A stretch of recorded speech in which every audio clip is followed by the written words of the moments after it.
All right, Jeff, this is our fourth video on how to replace parts on a Packout with the test Packout Millie. What are we doing today?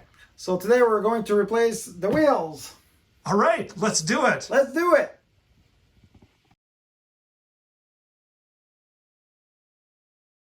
So to replace those wheels, we just need 2 wrenches 9/16. Turn Millie around. Get 9/16 here. 9/16 on the other side. Unscrew the bolt. So one side will come out first, and the other side will have the full shaft in your hand.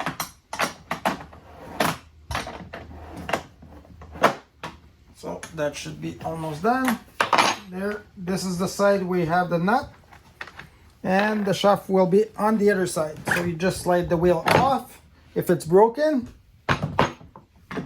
slide the shaft out like this, and this is what you get.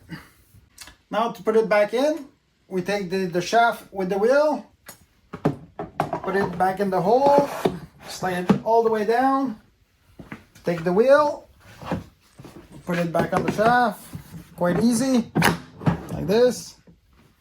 Take the nut, like that. 2 wrenches again, one on one side, the other one on the other side.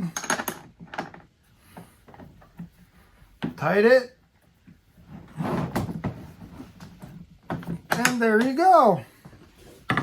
Millie's back on his feet. We're rolling again. Thank you, Jeff. We'll see you next time.